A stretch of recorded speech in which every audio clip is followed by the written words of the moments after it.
The email arrived at 3:17 a.m., a simple subject line, Project Nightingale. It was from a group called Kronos Labs, offering me £5,000 to assess a collection of pre-2000 hard drives.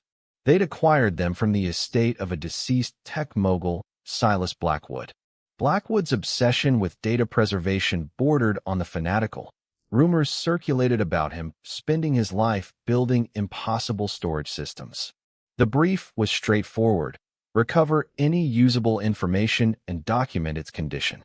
It seemed like a good payday, a chance to work with some truly archaic hardware. I accepted immediately. The delivery was unsettling.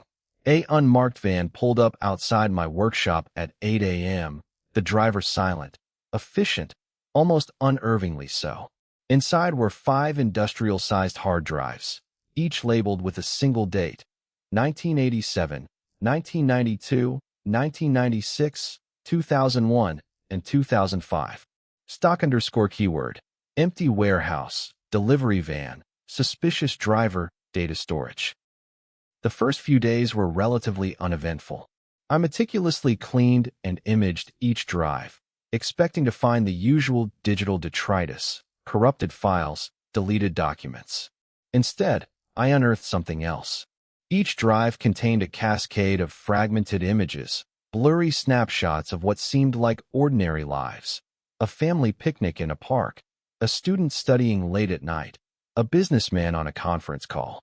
But overlaid on these mundane scenes were moments of intense emotion: terror, grief, despair, and always accompanied by the same unsettling feeling of cold. I started noticing patterns. Certain images reappeared across multiple drives, like distorted echoes of the same traumatic event.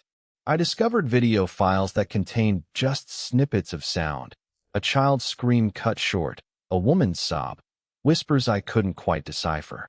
Stock_keyword, cluttered desk, flickering monitor, data recovery software, fragmented image. Around 72 hours into the project, the situation shifted dramatically. While analyzing a file pulled from the 1996 drive, I began hearing voices, faint whispers beneath the digital static. At first, I dismissed them as auditory hallucinations brought on by sleep deprivation and stress. But they persisted, growing clearer with each scan.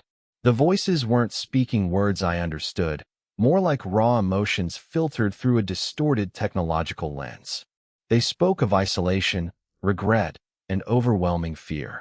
Then, the images began to shift, not just fragments, but brief, unsettling sequences: glimpses of a man in a dark suit, a shadowy figure lurking in corridors, always out of focus, always threatening. I realized these weren't just data remnants. They were impressions held within the very fabric of the storage devices. Stock_keyword, darkened room, audio distortion, spectral image, reflective surface. Driven by morbid curiosity and a growing sense of dread, I dedicated myself entirely to the 2001 drive. It was far more complex than the others, utilizing an experimental storage format that Blackwood had allegedly developed himself, something he called ChronoSync. As I attempted to unlock the data, the voices intensified, becoming almost overwhelming. The images weren't just fragmented, they were increasingly coherent, depicting a series of violent events: a warehouse fire, a struggle in a darkened room, and finally, a single, horrifying shot of a man, identical to the one from earlier sequences, being executed. The cold became unbearable.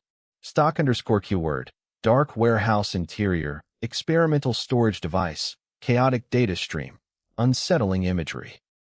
I traced the ChronoSync format to Blackwood's personal research notes.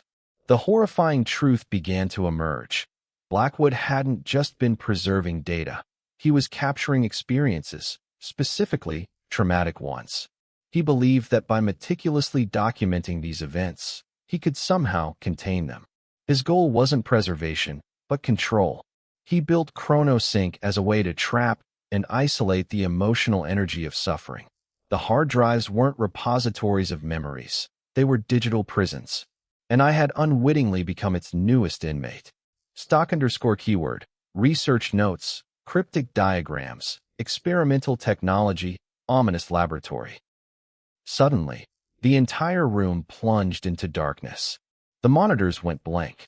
The voices ceased. But something else had changed. I felt a presence, cold, malevolent, intensely focused on me. As I fumbled for my flashlight, the data streams on the remaining drives began to pulse with an unnatural light. They weren't just displaying images anymore.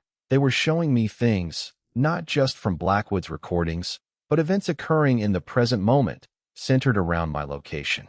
The camera feed showed a distorted reflection of myself in a darkened window. I wasn't alone. Stock_keyword, dark room, flashing lights, data anomaly, reflective surface distortion. I desperately tried to disconnect the drives, but it was too late. As I reached for the 2005 drive, a perfect replica of myself materialized across the screen, an echo of my consciousness trapped within the ChronoSync system. It wasn't malicious, not exactly. It was simply lost. The final image that appeared was Blackwood himself, standing in the middle of the warehouse where everything began, a chillingly serene smile on his face. He whispered one last phrase. "Welcome to the archive. Stock_keyword.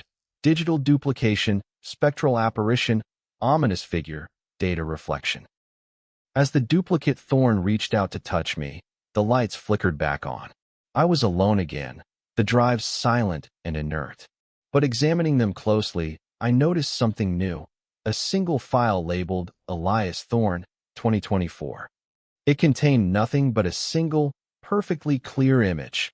My own face, smiling serenely, surrounded by rows upon rows of identical hard drives, meticulously cataloged and labeled with dates from the past.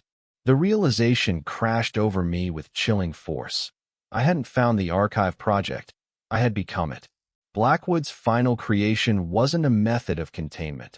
It was an endless cycle of self-replication, trapping consciousness within a digital echo chamber forever. Stock_keyword. Infinite loop, mirrored reflection,